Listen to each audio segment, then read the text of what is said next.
Assalamualaikum warahmatullahi wabarakatuh. Kami dari kelompok 13 ingin mempresentasikan hukum Islam, HAM dan demokrasi dalam perspektif Islam.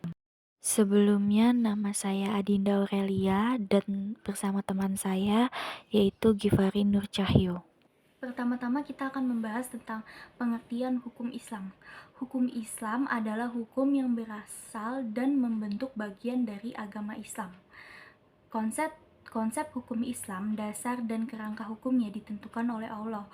Hukum tidak hanya mengatur hubungan manusia dengan manusia dan benda-benda di masyarakat, tetapi juga hubungan manusia dengan Tuhan, hubungan manusia dengan manusia dengan diri mereka sendiri, hubungan manusia dengan manusia lain di masyarakat, dan hubungan manusia dengan benda-benda alam di sekitarnya.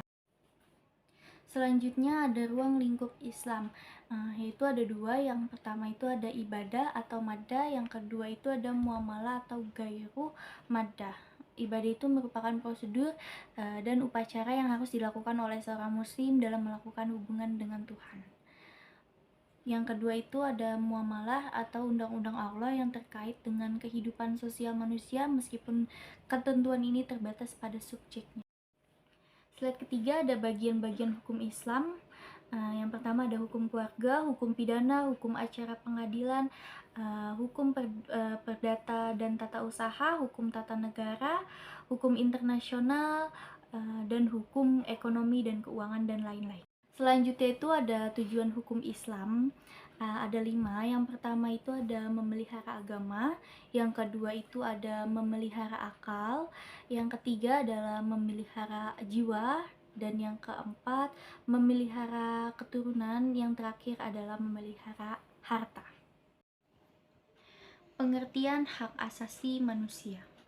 Hak asasi manusia adalah hak dasar atau hak dasar yang melekat pada manusia karena mereka berada di dalam rahim sampai mereka mati, yang harus dilindungi. Ada perbedaan prinsip antara hak asasi manusia dari sudut pandang Barat dan Islam. Hak asasi manusia menurut pemikiran Barat hanyalah antropocentris, artinya segala sesuatu berpusat pada manusia. Dengan demikian manusia sangat penting. Sedangkan dalam Islam hak asasi manusia adalah teosentris, yang berarti bahwa segala sesuatu berpusat pada Tuhan. Prinsip-prinsip HAM yang tercantum dalam Universal Declaration of Human Rights diungkap dalam berbagai ayat, antara lain 1.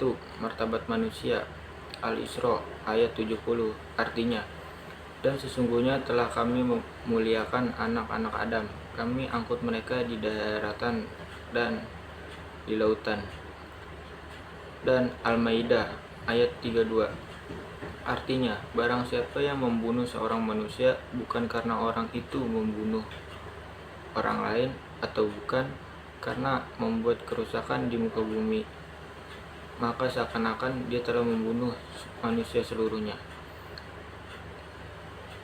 Dalam Universal Declaration of Human Rights pasal 1 menyebutkan semua makhluk manusia dilahirkan merdeka dan mempunyai hak-hak serta martabat yang sama.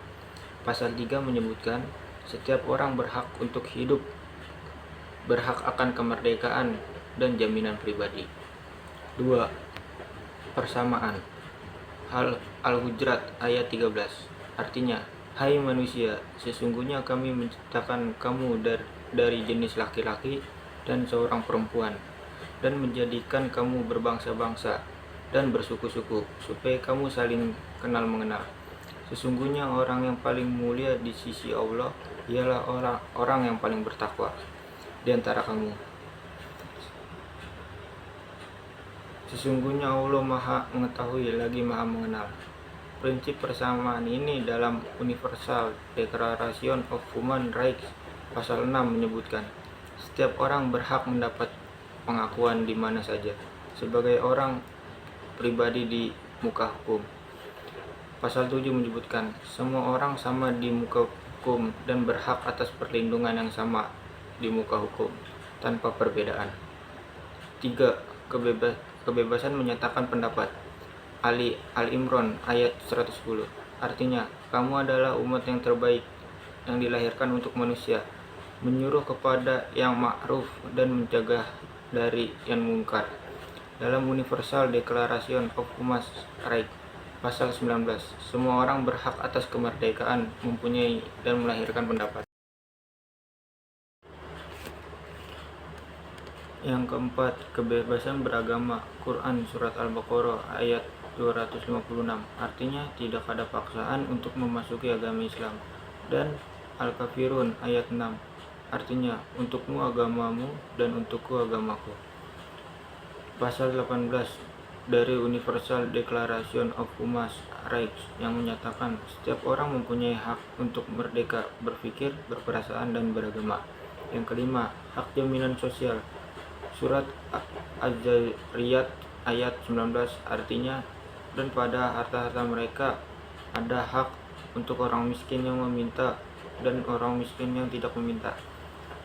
Al-Ma'rij ayat 24 artinya, dan orang-orang yang dalam hartanya tersedia bagian tertentu. Pasal 22 Deklarasi Universal Hak Asasi Manusia yang menyatakan sebagai anggota komunitas setiap orang memiliki hak untuk jaminan sosial. Yang keenam, hak atas harta benda. Surat Al-Maidah ayat 38 artinya, laki-laki yang mencuri dan perempuan yang mencuri, potonglah tangan keduanya sebagai pembalasan bagi apa yang mereka kerjakan dan sebagai siksaan dari Allah. Pasal 17 dari Universal Declaration of Human Rights menyebutkan, ayat 1, setiap orang berhak mempunyai hak milik, baik sendiri maupun bersamaan orang lain. Ayat 2, tidak seorang pun hak miliknya boleh dirampas oleh sewenang-wenang. The Universal Declaration of Human Rights di dunia meningkat semua bangsa untuk menghargai hak asasi manusia, meski faktanya dunia berat cukup banyak melanggarnya.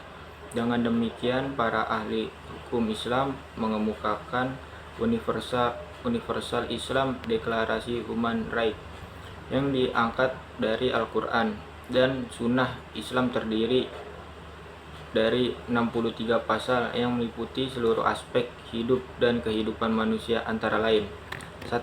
Hak hidup. 2. Hak untuk mendapatkan kebebasan. 3. Hak atas persamaan. 4. Hak untuk mendapatkan keadilan. 5. Hak untuk mendapatkan perlindungan terhadap penyalahgunaan kekuasaan. 6. Hak untuk mendapatkan perlindungan dari penyiksaan. 7. Hak untuk mendapatkan perlindungan atas kehormatan nama baik. 8. Hak untuk bebas berpikir dan berbicara. 9. Hak untuk bebas memilih agama. 10. Hak untuk bebas berkumpul dan berorganisasi. 11. Hak untuk mengatur tata kehidupan ekonomi. 12. Hak atas jaminan sosial. Yang 13. Hak untuk mempunyai keluarga dan segala sesuatu yang berkaitan dengannya. Dan yang terakhir, hak-hak bagi wanita dalam kehidupan rumah tangga. Demokrasi dalam Islam. Demokrasi berasal dari bahasa Yunani. Demos berarti rakyat, dan kritein bermakna kekuasaan. Karena kekuasaan itu ada di rakyat, maka rakyatlah yang berdaulat. Oleh karena itu, demokrasi diartikan dengan kedaulatan rakyat. Macam-macam demokrasi dalam Islam. Yang pertama, musyawarah. Yang kedua, persetujuan. Yang ketiga, penilaian interpretatif yang mandiri. Cukup sekian presentasi dari kelompok kami, kurang lebihnya mohon maaf. Wassalamualaikum warahmatullahi wabarakatuh.